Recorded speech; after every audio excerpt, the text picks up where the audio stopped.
Bueno, muy buenas tardes a todos y muchísimas gracias por acompañarnos en esta sesión being here with us. Nuevas voces o voces del Egipto postrevolucionario. This is a session which we have called Voices of the Post-Revolutionary Egypt. Casa Árabe would like to meet one of the objectives which fit into all of our activities, that is to bring Spanish audiences a sample of the reality of the pluralist societies of contemporary Arab world, which is present today. Now, today we have wanted to focus on this. We want to look at creation, at the creative arts, and we'd also like to point out that many of the activities that we organize, like conferences, round tables, the political issues, which reflect present events, is something that we deal with on a regular basis. If you follow our program, you will see that this is what we do. But in general terms, when we have these kinds of conferences, we get people to speak, people who are aware of the realities from a different angle, more from an academic point of view in the areas of sociology, political sciences, journalism, and not so much from the point of view of art or creation. And we did actually feel that this was lacking, and we felt that this needed to be added to our list of conferences, because contemporary art is closely linked and is to the surroundings, to the reality of the immediate realities, musicians, actors, writers, directors. It is only normal, not only in the Arab world, but just about anywhere in the world, to look at the work of the artists, of the creators, and to find clear keys, messages, and analysis of something that happens in its immediate reality. So that is why we felt it was important to analyze something that is interesting, the reality of the Arab world, and this is precisely the reality of contemporary Egypt after the so-called the Arab Spring, which received so much coverage in Spain and all over the world, and we did actually spend a lot of our program from 2011 onwards on this social phenomenon, which was taking place in many Arab countries. You may remember that we organized an exhibition on graffitis, plastic expression, in the capitals of the Arab world, and we called that the Pictures of the Revolution. And we also organized theater plays in Tunis, and other round tables dedicated to this same subject. So today's purpose of this particular conference is to look at what has happened to all this creative expression that was so striking, that was so attractive and created so much attention in the years 2011 and others, and which somehow seems to have disappeared or has become diluted, when this is not the case. The work of the creators, of the artists, is still there. They are agents who are extremely dynamic in our societies, in this society, and they will continue working with what they know they can work with. in the literary world, in the world of the arts, of music. So that is why we felt it was a good thing for us to really get a snapshot of this particular situation in Egypt. Now we have two exceptional guests with us this afternoon, but Leila Nachawati will be presenting them to us. We've had two excellent speakers, Virginia Pisano and Lina Attalah. But Leila Nachawati is going to be here as a moderator. She, and I think you probably know her, she comes to this house very often, La Casa Árabe, and she has also very closely followed this specific subject. She worked particularly in the case of Syria. She's one of the founding persons of a site called Syria Untold.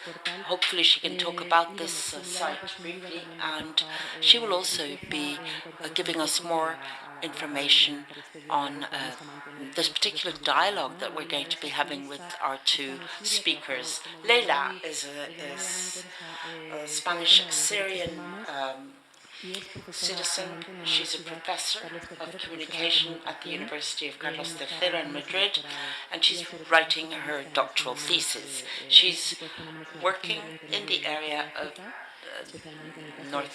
Northern Africa and the Middle East, particularly Syria. She works with Global Voices Online, global advocacy with El Mundo, with Al Jazeera in English,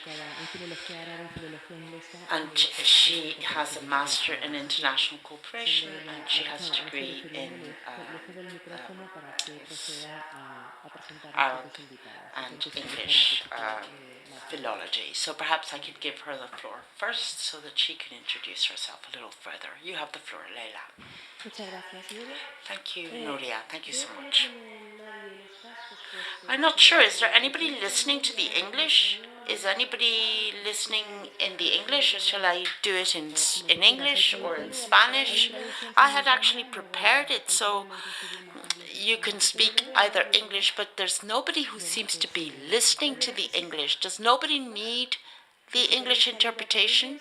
Well, you better go get your headset then. Sí, ¿no? Porque como hemos empezado en español y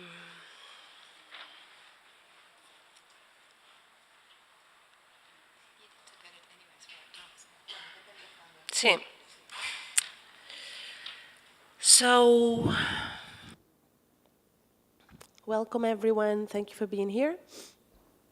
I think it's important to have our guests today, and I think it's important to focus, like Casa Árabe is doing, on issues that are not usually at the forefront of the media coverage, the media projections of the Middle East and North Africa. We are in a context that is dominated by the geopolitical lens, and it seems like only through geopolitical discourses and narratives and operations we get an approach to what is happening with our neighbors in the south of the Mediterranean, in the Levant, and in the Maghreb region. So it seems only important to dig into the internal dynamics of these countries, 7 years after those popular mobilizations that had quite an effect on the social fabric of and the internal situation of these countries. So what better than art and culture and citizen expression, citizen manifestations of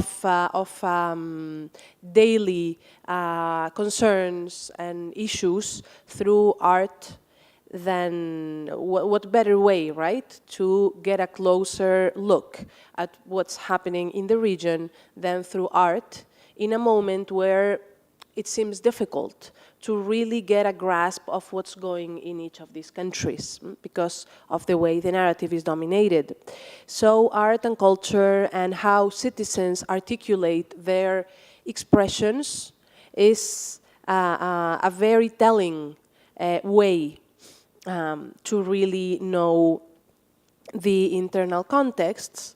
And this is happening throughout the region. We are going to be having a closer look at Egypt, but throughout the whole region there is a blooming of cultural, artistic expression that shifted with the uprisings, with the mobilizations. When people took to the streets in 2011, they not only took to the streets, they also took to artistic expressions. So art, our guests can tell us more, went from being very associated to more institutional structures to being very decentralized and coming from all sorts of places, grassroots, what a group of Syrians have called art out of the salons. And I may ask our guests more about how this has its expression in Egypt, but art that is not directly connected to the traditional elites, but art that is at the core of the pulse of society, the pulse of the population itself. So just to give you a couple examples from other contexts before our guests go into how this translates into Egypt, this is what Nuria was talking about, and it's an archive of different examples of art and culture in Syria. So when we hear about Syria, we only hear about geopolitics, we hear about ISIS, we hear about very repressive situations, but we don't see how people express themselves in the face of what's happening. And it's extremely important to listen to how people articulate their own expressions in the face of the very extreme situations they're facing, right? So this is an example of an archive of artistic production in Syria. We also have countless examples in the region that we don't always see because of what we are saying, how the narrative is structured. But this is a website that I recommend you take a look at. It kind of gives us back hope in humanity. I mean, I can spend hours and hours. It's called Mideast Tunes. So it's a lively archive of music from the whole region.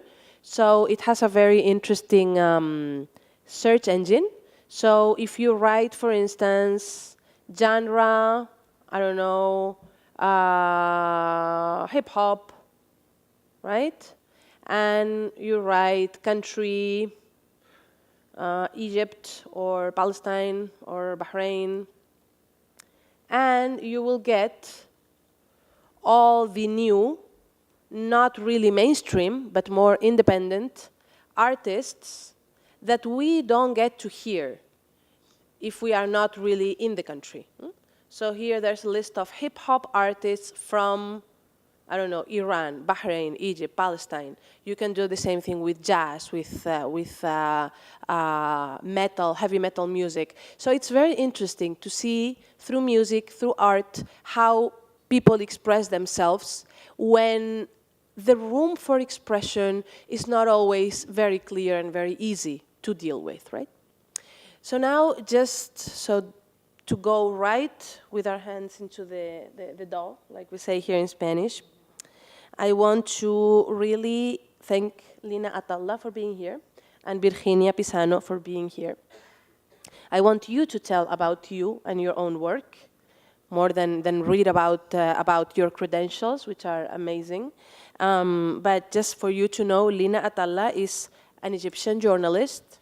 She's the director of quite an relevant publication called Madame Masr, and she's a very important voice in terms of analyzing what's happening in the country and in the region. So it's really an honor, and thank you, Casa Árabe, for bringing someone like Lina to meet her here. And then Virginia is a researcher specialized in cultural movements, contemporary cultural movements in the Middle East and North Africa. And I'm really excited about hearing her take us through a journey of art in the 60s, 70s, until today in Egypt. And from what I heard, she's a very good and fun speaker. Sorry to do that to you, Virginia. I'm raising the threshold. And I will give the floor to Lina now, and I will let her surprise you with her presentation. Yes, of course.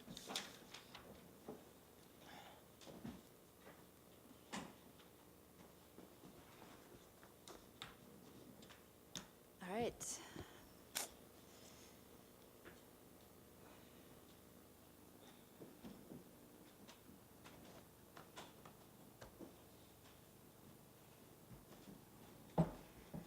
All right. Thank you, Nuria, Leila, Casa Arabe. I'm very happy to be here.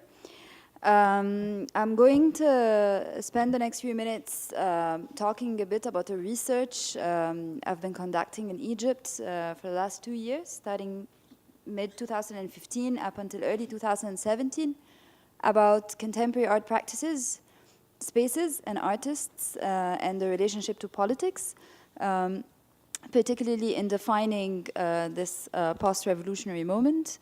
I tend to have a bit of a critical approach to questions of politics and art and overburdening the art with politics. But I'll let this presentation, which is an excerpt of the research, talk about this. So we are in California. It is January 25th, 2016. It's been 5 years since the January 25th, 2011 revolution.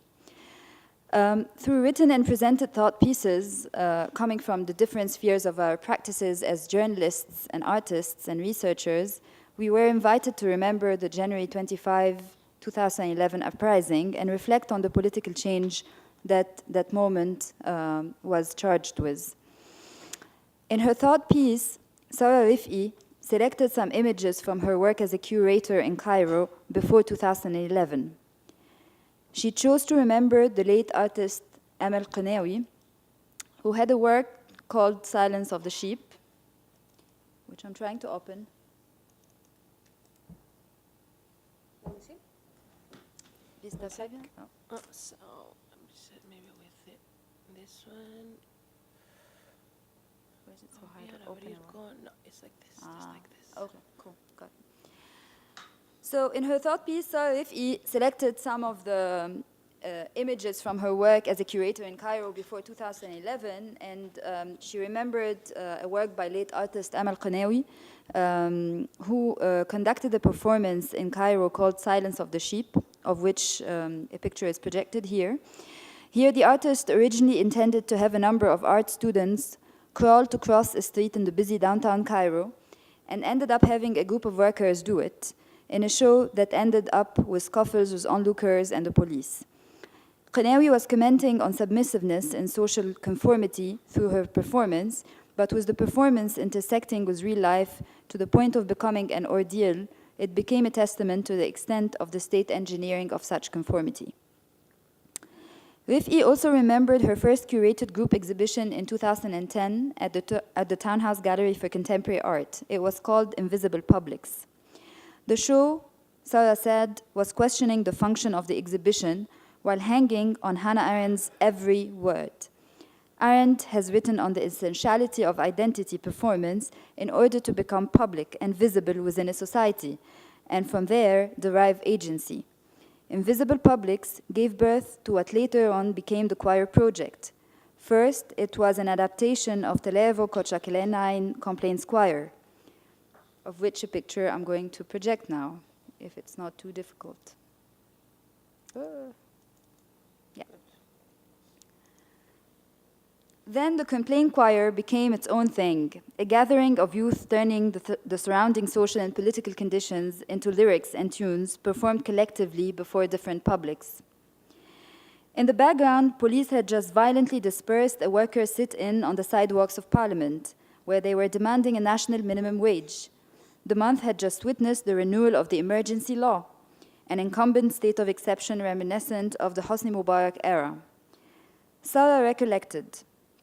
Their short set of songs ranged with scathing wit over all sorts of topics, from the struggle, shortages, and inefficiency of daily life in Cairo to factory privatizations, worker rights, and the never-ending extension of the emergency law. It may sound shrill, but the applause was real enough. The performance was sincere, on point, and very out of tune. It got us excited, and later in trouble with the authorities. It got us scared too, but captured the imagination of the media and its fervent spectators. On Dream TV's evening show, popular presenter Mona Shazli aired a report on the event that featured footage of the chanting, sit-ins, and other protests of previous weeks. The short clip concluded that the youth's ingenious decision to turn to song had come after they realized that Egyptians were bored with conventional protests and needed a more novel form for dissent.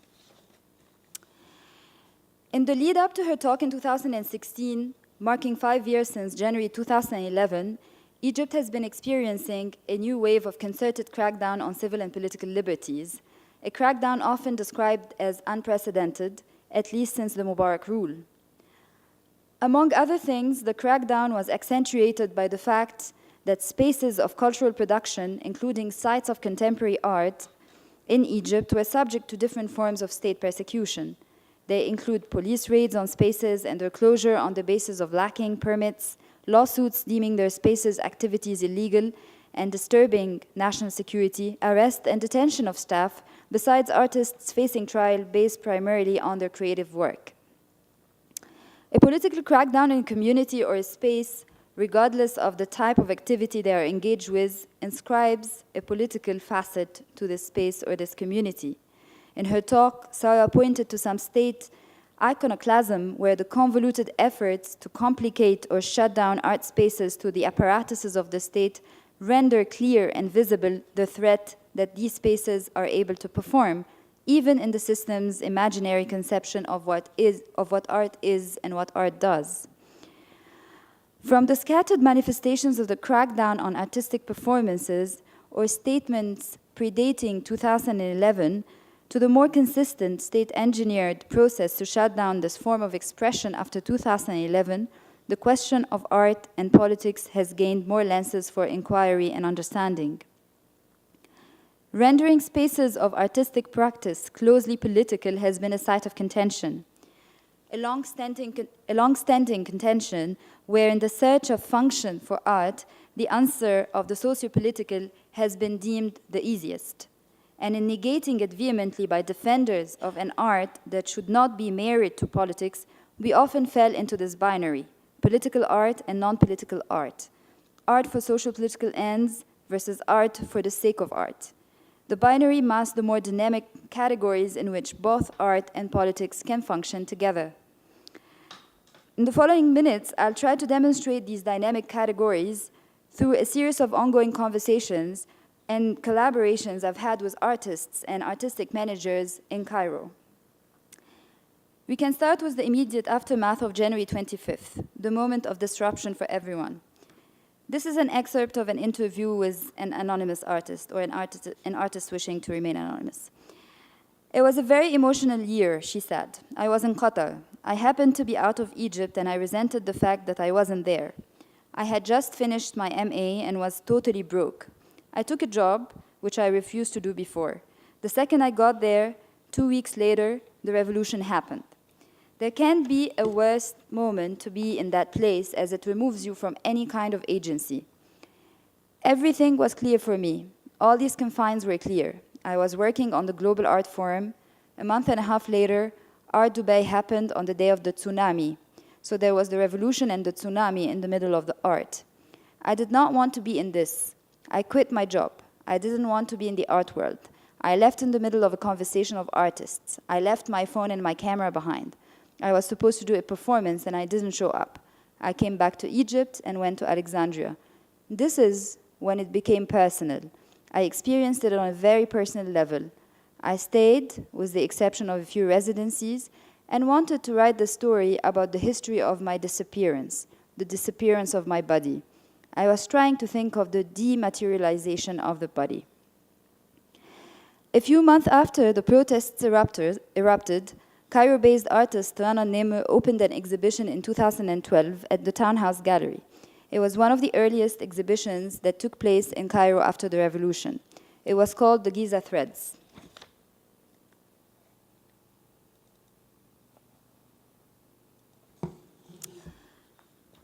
The Giza Threads extends Rana's long-standing interest in introducing ways of seeing certain scapes, such as that of the city, through her practice as a photographer. In it, she explores distortions that interrupt certain streams through which the city is conventionally consumed and socialized. There was relevance, but at the same time, there was no anxiety about how directly related the artworks are to the street politics and the street protests and the profound political change that is happening just outside of the gallery space. Then, Maha Ma'moon, an artist also based in Cairo, made a video called Night Visitor.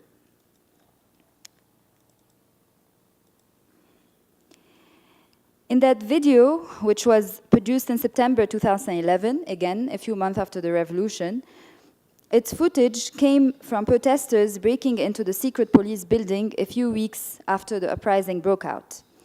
In describing the work, Maha said that she was drawn at what people look at when they are in an intense political situation like this one, a way of seeing certain normalities and abnormalities in an event where only a major narrative emerged, that activists broke into the secret police building and found the materiality of police repression, secret police records on people, torture rooms, underground prison cells, amongst others.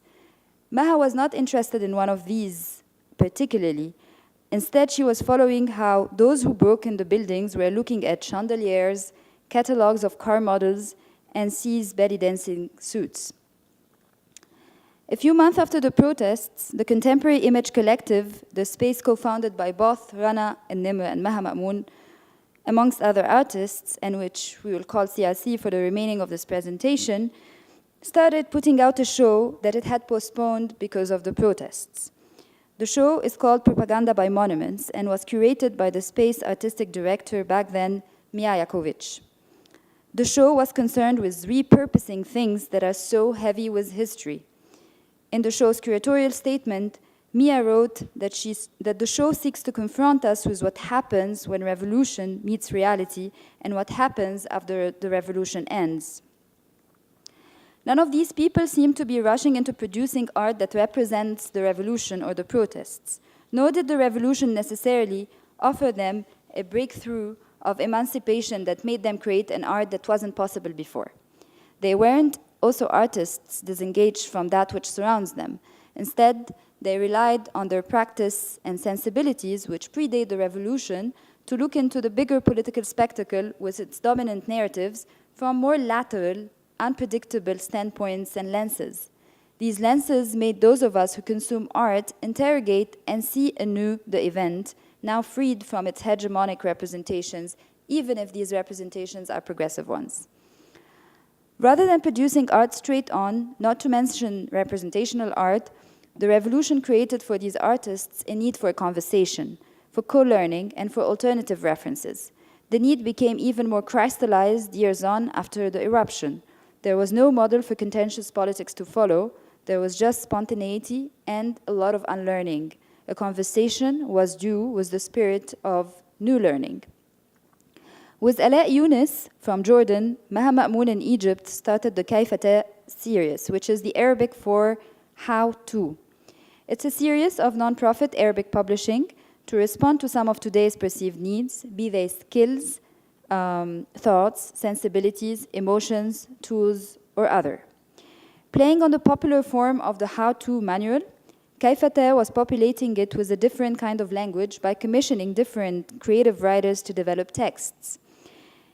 In one of them, writer Haytham al-Wadani relays a number of sentient exercises that can help us feel as though we have disappeared. The book, How to Disappear, is highly recommended for those of us interfacing the rampant anxiety emanating from the velocity and intensity of surrounding events. This is the book cover here.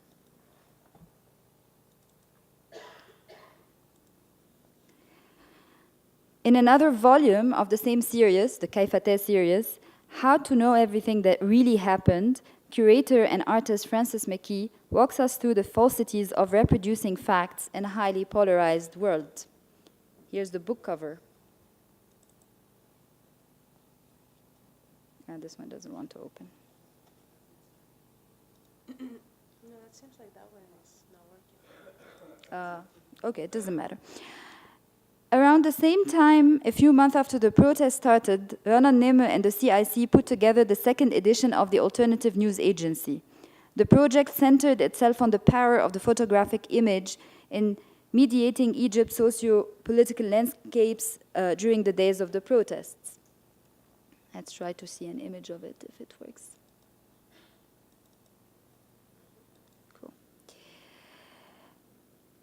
A year after, Rana led a project at CIC working with groups from across the country on reflecting on the use of the photographic image in social issues. The above responses to 2011 points to thoughtful and organic interactions with the revolution, which is otherwise superficially associated with an unprecedented openness in art practices, a sprawling of art that did not exist before.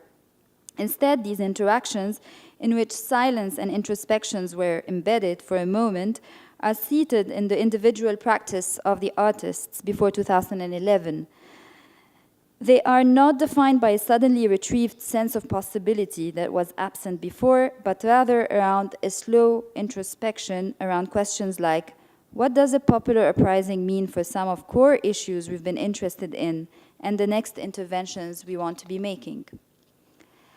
Beyond the aforementioned handling by many artists and space managers of 2011, there was an increasingly loaded discourse that puts art in a binary of political and non-political art.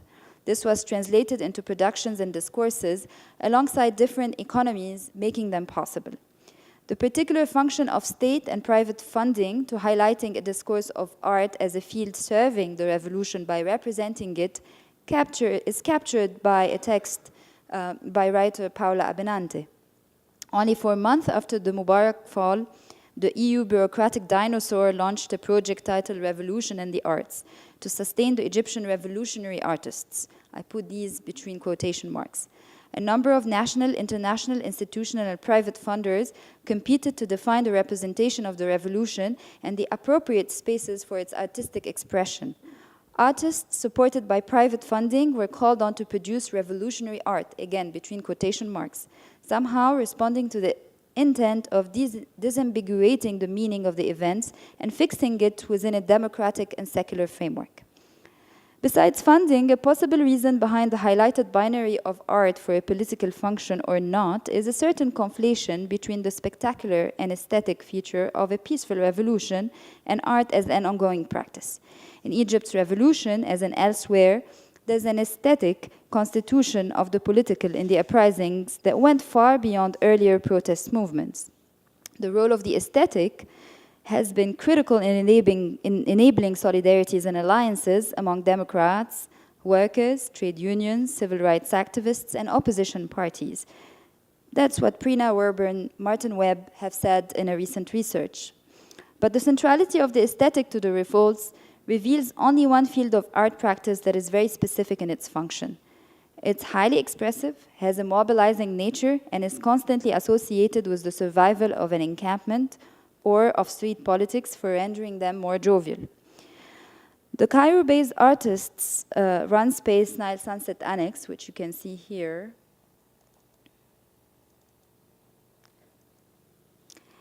and we'll call it NSA for the few minutes that are left for me, was in a way responding to this overt aestheticization of art to produce specific political functions. In 2012, NSA opened as a self-funded experimental artists-run space. Out of none other than the lived apartment spaces in a central Cairene neighborhood, it has been hosting local and international exhibitions, putting together publications, as well as curating and setting up shows on commissions. They worked with no funding whatsoever.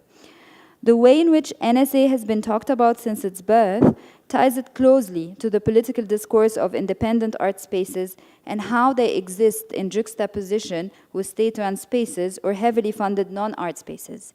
NSA has been generally represented in a language of newness and alterity. This kind of representation has arguably surged in the aftermath of January 25 and the politicization of the artistic arena. Jennifer Evans, my colleague and one of its co-founders and curators, spoke about a rising interest from a lot of media outlets in telling the story of NSA within the context of explosion of art after the revolution. In reality, this has caused nothing but fatigue for her and her co-workers, as well as some of us.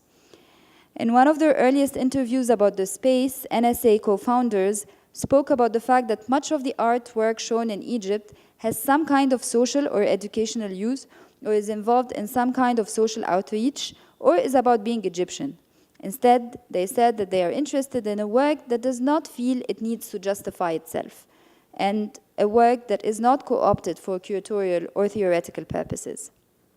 Asked whether in opting for this direction they serve a certain binary of political and non-political art, the co-founders' answer was not to resist the dimension or depth in a work that is oriented towards a social or a political issue, but not to reduce the work to that, to become about that issue alone.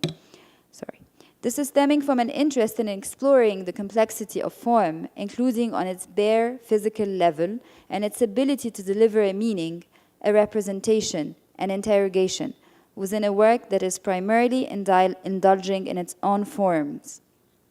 Despite its curator's comfort with speaking of formal concerns in the way art works, in a context where art is most casually associated with the revolution, this is not a sheer self-distancing from politics. It might be argued that formal concerns give a different entry point to reading issues to the art, perhaps an entry point that validates the function of art as a tool of investigation. My essay goes on to further investigate ways in which some art practices in post-revolutionary Egypt escape the entrapment of cultural work as a product of a political moment. With some more examples, I look into ways in which art actually engenders alternative ways and keys to grappling with, interrogating, and at times, defacing reality. Thank you.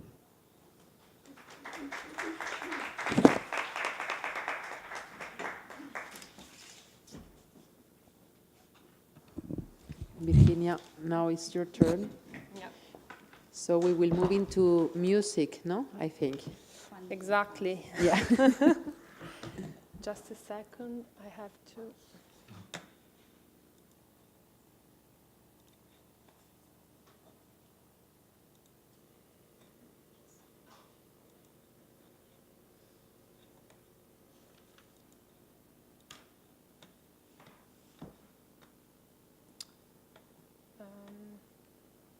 Yeah.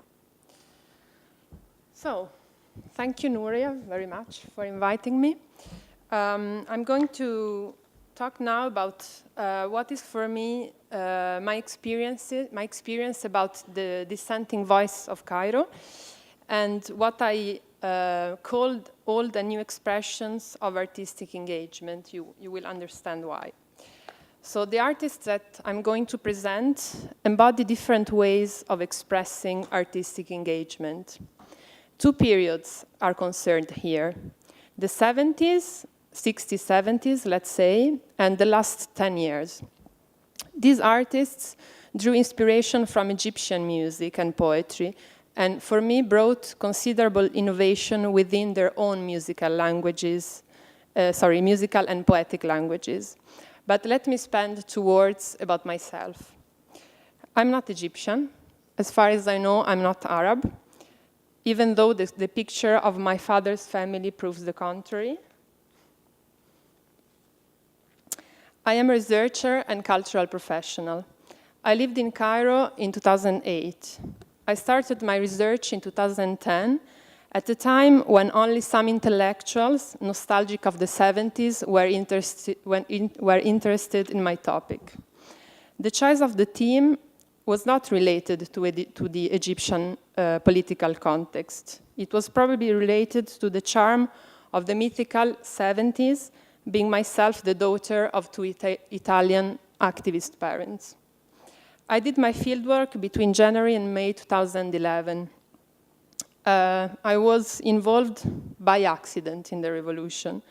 I remember the atmosphere just after the fall of Mubarak, when the city, despite the curfew, was full of energy and everything was still possible. Cairo today is in the least hopeful state. Chants and screams became whispers. Paranoia and depression took the place of the thrilling energy of 2011. But let's begin. How many of you do you know Sheikh Imam and Ahmed Fouad? Okay, perfect. So Sheikh Imam, So Sheikh Imam was a blind artist, but he could clearly see what the country was getting through at his time, and he could probably foresee what the country is going through now. He was born in 1918 in a Cairo suburb to a poor family, and he was trained in Quran recitation. Ahmed Fouad, so this guy was a poet. He was born in 1929 in the Delta province of Sharqiya, to a police officer and a housewife. Imam and Nagem spent their childhood in declining colonial Egypt.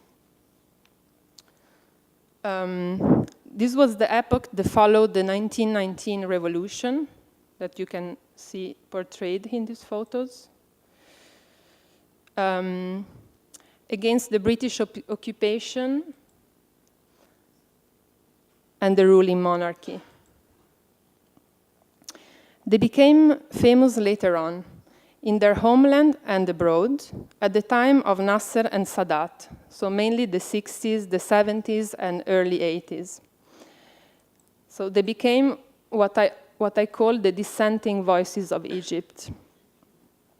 But let's start with some music so that you understand better. I like very much this video. It's a video that was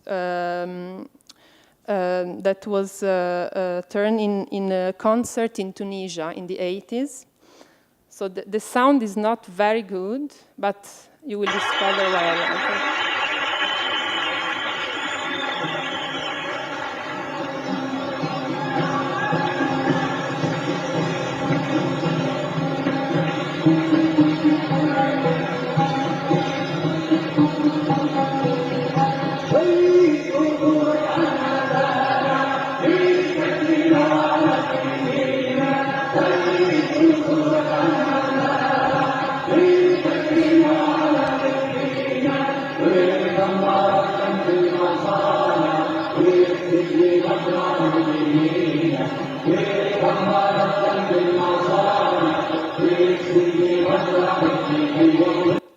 Sorry, I also would like, I like very much this video because it shows at the end, how Sheikh Imam was very famous in other countries than Egypt.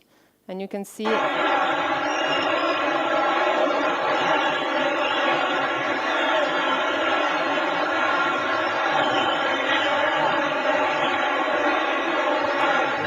yeah, so it was just to give you a first introduction in his work.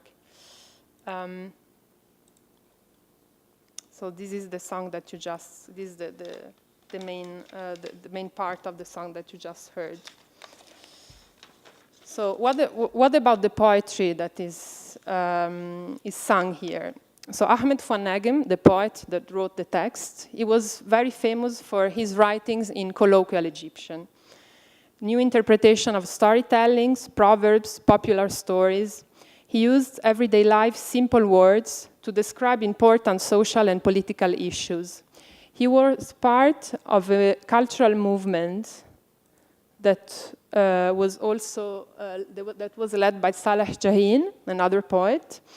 A cultural movement that really wanted to promote colloquial Egyptian as the main language of poetry. So by using this very simple vocabulary, they could reach people that that usually poets could not reach. For example, Naguib Mahfouz once said, "Colloquial Egyptian is a pernicious social disease which needs urgent treatment," and it's a Nobel Prize. So in '62, Ahmed Van Negm met Sheikh Imam, and they entered their phase of political engagement. In '68, with the song Guevara Met, Che Guevara is dead, their popularity among the leftists increased, even abroad. I'll give you a short.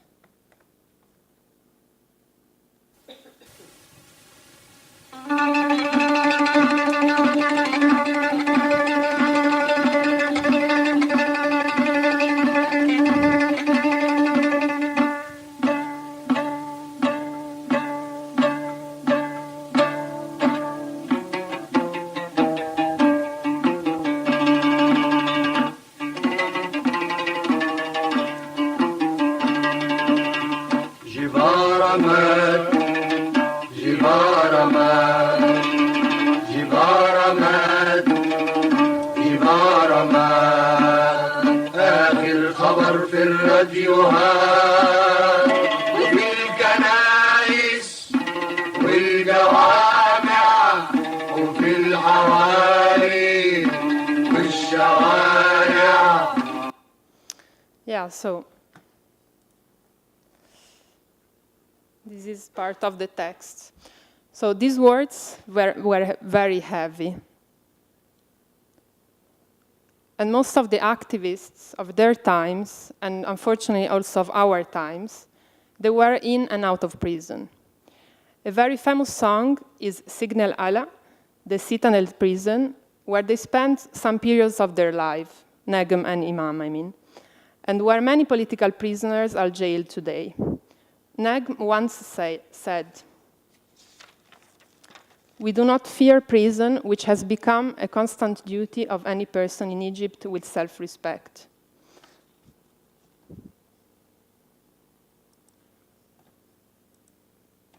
Now I would like to show a video, that make the link also.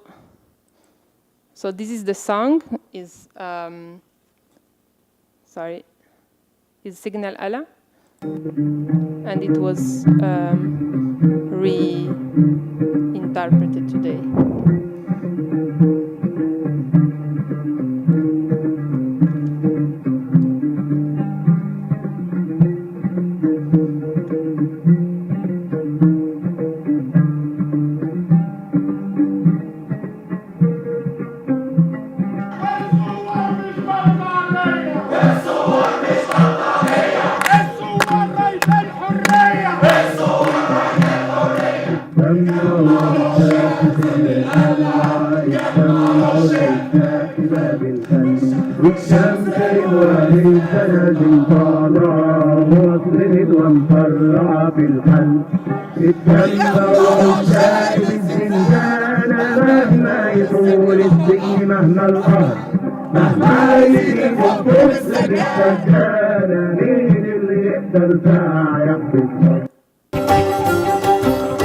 Sorry. So these songs are a very high-level expression of Egyptian humor and satire also. During my fieldwork, many people told me, "You will never understand this music. This is typical Egyptian humor." So an example of their humor is the song Nixon Baba, Papa Nixon, which derided the US policy in Egypt and the American president who visited the country in 1974. I would like to show you a video that is not an interpretation of Sheikh Imam, but of a young singer that is quite famous today in the independent scene, Mariam Saleh, to give you an idea also how the youth is still attached to this heritage.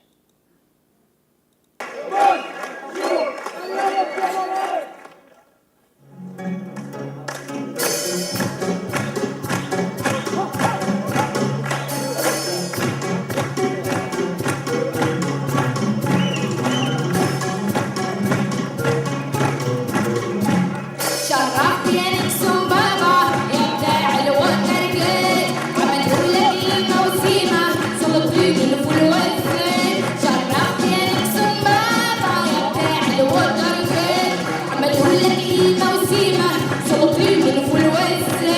فرشولك أوسع سكة من راس الدين على مكة فرشولك أوسع سكة من راس الدين على مكة وهناك تنزل على عكا ويقول عليك حكيت.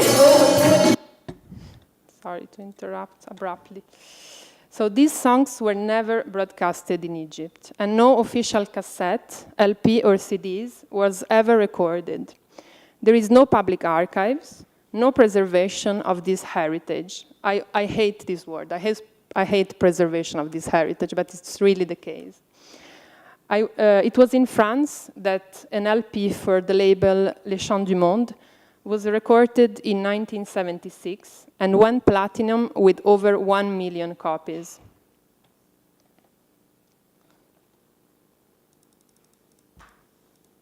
It's this one. So, and what about the popularity of Sheikh Imam? Maybe you saw, you already saw some videos, but it seems that the audience of these songs were mainly the leftist intellectuals and students. But several people declared that also the lower strata of the population know his songs. Almost all of them agreed that the duo was very famous in other Arab countries, such as in the Maghreb or in Palestine. I still have no idea of what's the truth, but I can tell my experience. 2 years ago, I was in Palestine, in Bethlehem, and when I was visiting a friend in the biggest refugee camp of Bethlehem, we bumped into a music class for children. They were singing very loudly and very seriously a song of Sheikh Imam. I think it was Shahid Ussurak. And my friend and I joined the choir. So I don't know if I was or they were more astonished of the situation. So what about their popularity today? It seems that this song declined in popularity from the beginning of the 80s until the early 2000s, until the birth of the movement Kifeya, and had, of course, a new life with the revolution. So in 2011, the image of the revolution invaded our screens, and what was considered a marginal genre became under the spotlight. It was the redemption of the Egyptian society, always depicted as passive and submissive. Al Jazeera, BBC, France 24 were everywhere. Suddenly, my research interested someone. Even blockbuster filmmaker started to get interest in revolutionary songs.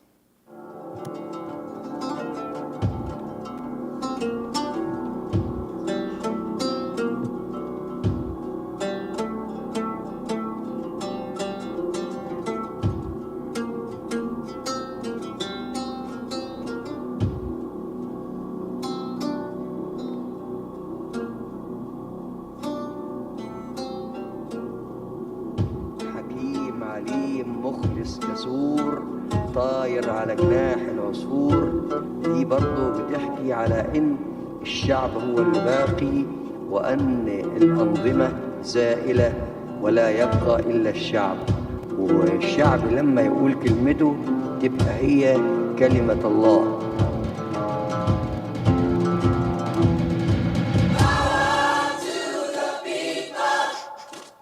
لا يقبل فصال في ثوريته وفي انتمائه للوطن.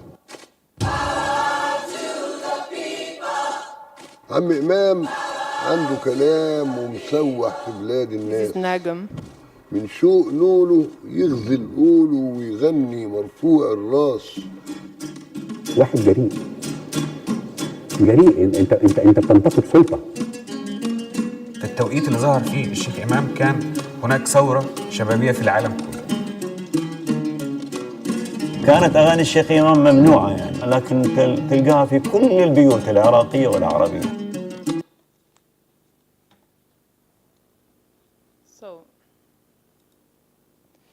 In the last 10 years, many young artists have rediscovered this heritage and made it alive again. There are many, but I would like just to quote two of them who I particularly appreciate. Hazem Shaheen of the group Iskanderella and Mariam Saleh that you saw earlier in the video. They told me that when they sang in the square, people from different classes and backgrounds were singing these songs along with them. Many knew the songs, but not necessarily the singer. So this brings me to the last part of my presentation. What about dissenting songs today in Egypt? A new generation of engaged artists were under the spotlight, became under the spot, I don't know. Well, anyway, became more famous, let's say, in the last 10 years. It's not to say that it didn't exist before. It's to say that they became more famous. They had more exposure. So we have numerous examples of artists that became last-minute heroes of Tahrir.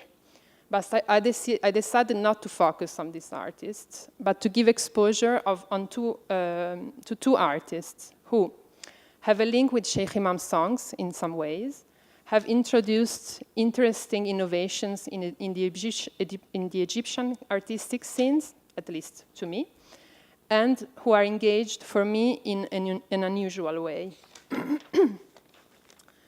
Among the artists that I interviewed, I chose two. Salam Yousri, that was also present in Lina's presentation. He's the director of the choir project. And Mustafa Said, who is a composer and oud player. So Salam.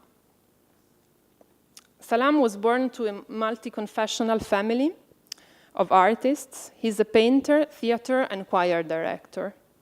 At the time of my research with his company El Tami, he had just decided to get over with a show that was a tribute to Sheikh Imam. So Salam told me that he decided this because he didn't feel these songs anymore relevant to him and to the contemporary context. I mean, he said that the Sheikh Imam songs still describe the social and political condition of Egypt, but his verses are too nationalistic and distant from his beliefs. This disinterest pushed him to create a new project born out of a process of collective action, the choir project. So I would like to show you a part of the video that presents his work with the choir project.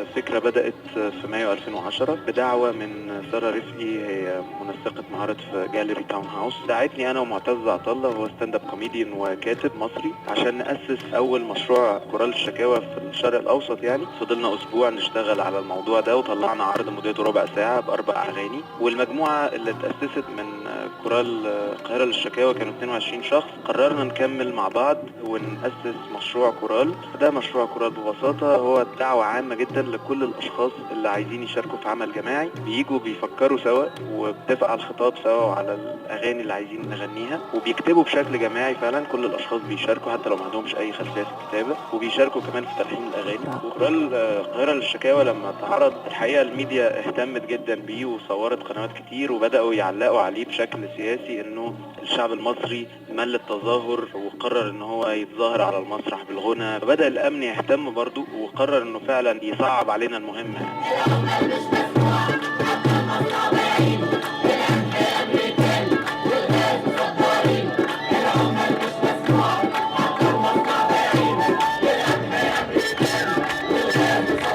ما بقيناش بنلاقي أماكن. Yeah, so this is a participatory project, as you can say, that involves non-professional and professional musicians and singers. Songs are written by the participants during a few days' workshops. The themes are chosen by them, starting from their problems in Cairo, such as traffic, pollution, to more broad issues, such as unemployment, gender issues, corruption, religious extremism. Salam stresses the idea that what has changed from Sheikh Imam is that the people now want to talk about themselves, their personal stories, their problems, and to share this with more and more people. Sometimes even some hundreds of people participate to the choir in Cairo. So for me, this project should be considered as a very relevant example of contemporary dissentive dissenting collective arts. Like Sheikh Imam's song, they can be seen as dangerous because they are collective and easy to memorize. And this choir gives to the participant the experience of the collectiveness, of what it means, realize the collective action without a leader. And what it is even disturbing is that, can be even disturbing in this context, is that the participants are from different social categories. So Salam is bothered all the time, let's say. Now let's move to my last example, and very good friend, Mustafa Said. So Mustafa is a oud player and composer, and in my opinion, he's one of the most talented and interesting artists today in the Arab world. Like Sheikh Imam, as a child, he was deprived from his sight, but he was given a crystalline vision of what is happening today. During the events of January 2011, he composed and performed in Tahrir the song Ya Masri Hanit, after the lyric of the Palestinian-Egyptian poet Tamim Barghouti. So this is an excerpt.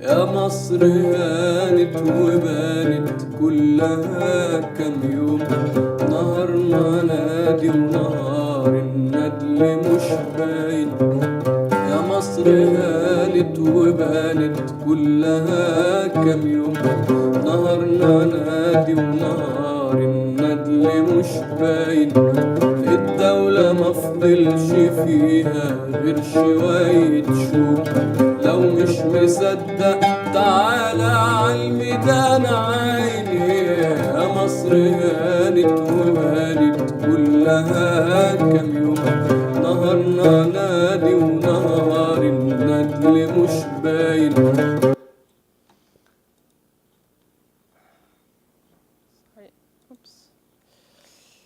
So I would like also to just show a little moment of this video, because in this video, Mustafa sings this song again, but beside Mustafa there is Ahmed Fonnagim, so it's very much portrayed as kind of hair of Sheikh Imam.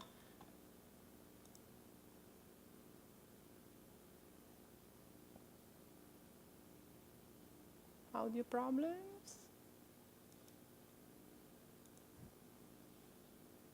What did I do?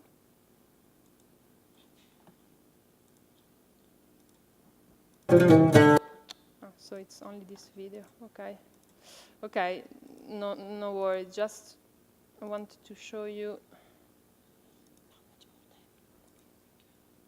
2 minutes, not even, yeah. Yeah, you can see in the same video they are together, and it will go in, they will be interviewed together several times. So my last part about Mustafa, but aside from the songs and his relationship with Sheikh Imam, I consider his musical composition the most interesting expression of his dissent.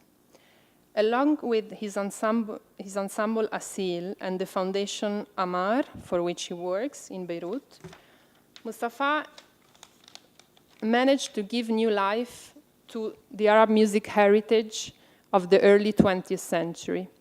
The music that existed before that Western musicologists decide what is Arab classical music during the Cairo Congress of 1932.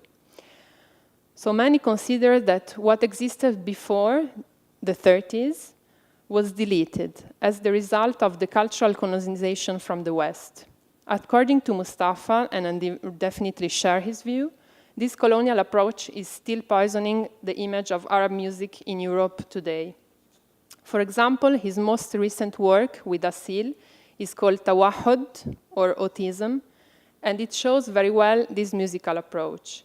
The composition was inspired by a text written by the prominent Egyptian activist Alaa Abdel Fattah from his prison cell. Alaa is still in prison now. This text describes the isolation and lonesomeness as a consequence of resisting to the contemporary political situation in the Arab world. He compared the state of the Arab population to the state of autism. So this is the person who wrote the text. Just 1 minute of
Yes, I invite you to listen the whole work because it's very interesting. So the artists, to conclude, the artists I have presented are for me engaged because they not only invented new ways of resisting in their countries, but also new ways of resisting to European cliches.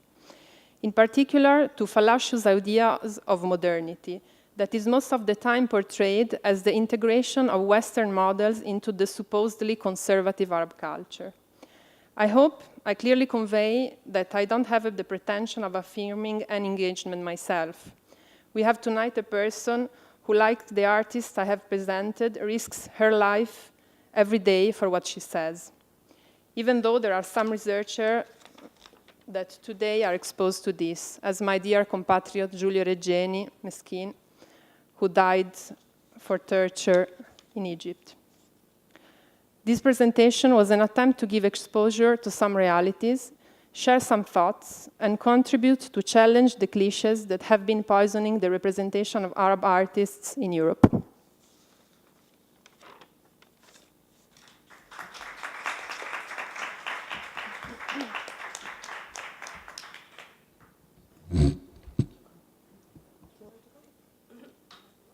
Well, I just don't have so many questions as much as admiration for you too. And it's very interesting that we spent all this time talking about art and music in Egypt without mentioning Kulthum. So it's quite a different approach from... She's here, right? She's there in the exhibition. You need to know Kulthum, but it's so interesting to have access to other, and I'm also, as you were speaking, Virginia, I was thinking how it's very interesting that art, I mean, sometimes is considered something, you know, that not everyone can do, and it takes a lot of work and specialization, but how singing is somehow accessible for everyone. Of course, not good singing, but singing as a form of expression is very interesting how it is such a core part of expression in the Arab world. I mean, I don't know if every citizenship of the world sings as much as Arabs do, for good and for bad. So, Virginia, you seem to be in love with Sheikh Imam. Why does an Italian person living in Egypt fall in love with an ancient singer, Egyptian? First, let me ask Lina, do you share this love, or is it something that she's fascinated by and it's not such a typical Egyptian thing? لا هو he's the guy يعني is loved in certain communities, particularly those who are politically engaged, and it's and you know his music is typically the matter that assembles people in party settings and in gatherings and so on. So he's also a social like he's more of a social activity and less of an art as such. So what do you have to say, Virginia? No, for me, as I said in the beginning, the choice of the theme was related probably to these mythical aesthetics of the 70s that I have been also exposed to through my parents. I mean, what the texts of Sheikh Imam are represented in imagination that is the same probably was the same probably in Italy or in France in May '68. I mean, it's very international in this kind of leftist, political engaged context. A mí me gustaría, I find from the two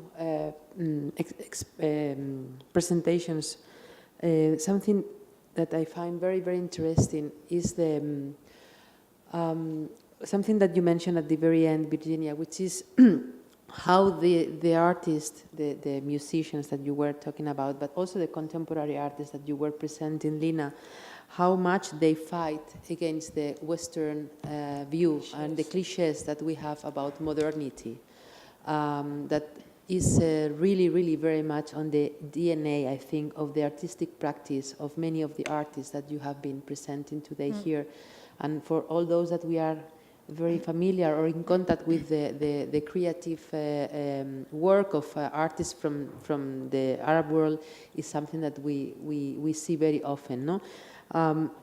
I remember having attended a concert at the Barbican in London in 2012 called A Night in Tahrir Square. No? With Mustafa, yeah. Yes, with Rami Essam and with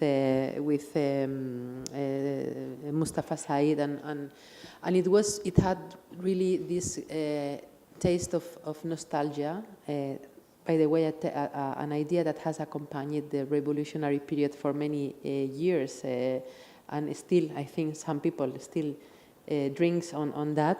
But something that was really astonishing was the love and the inspiration of the artist on ancient tunes. Not only Kulthum, which is obvious and is very well known for many, but all those previous musicians that have been inspiring contemporary musicians like Mariam Saleh, who, by the way, was performing here like on the 2014. But in the contemporary arts as well, no? The cliche that from Western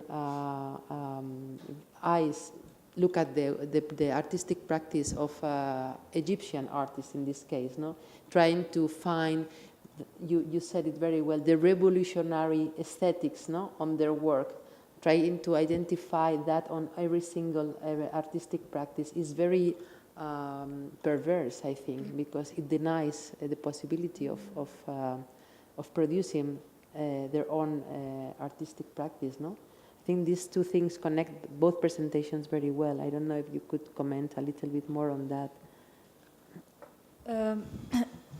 Yeah, I guess the whole point in my presentation was to also like the resistance to the reductionism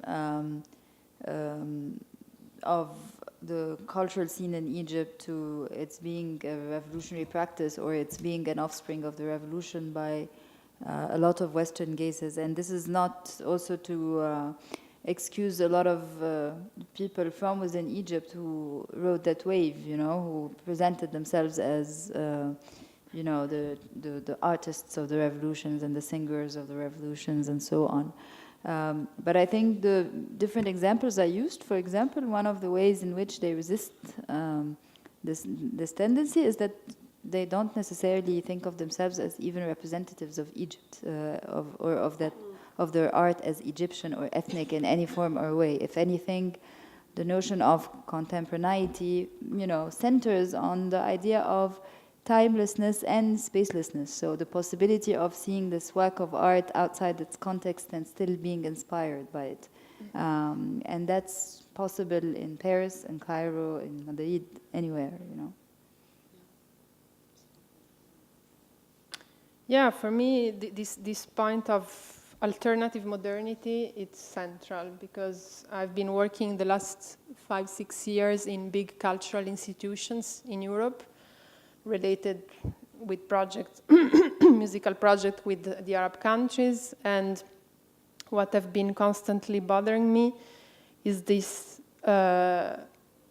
way of presenting arts production in the Arab world by most of the cultural institutions in Europe, according to which either there is arts related to a mythical, eternal past that is reproducing itself and repeating itself until the end of the times, or you have the typical, what is considered the typical modern example of arts, of rap, metal, and rock music, which is necessarily imported from the West in its aesthetics and in its content. So I hate this dichotomy, and most of the time the cultural institutions and people who drive them are stuck in it. And it's, for me, the representation of the power structures, of power relationships, of course. That's super interesting.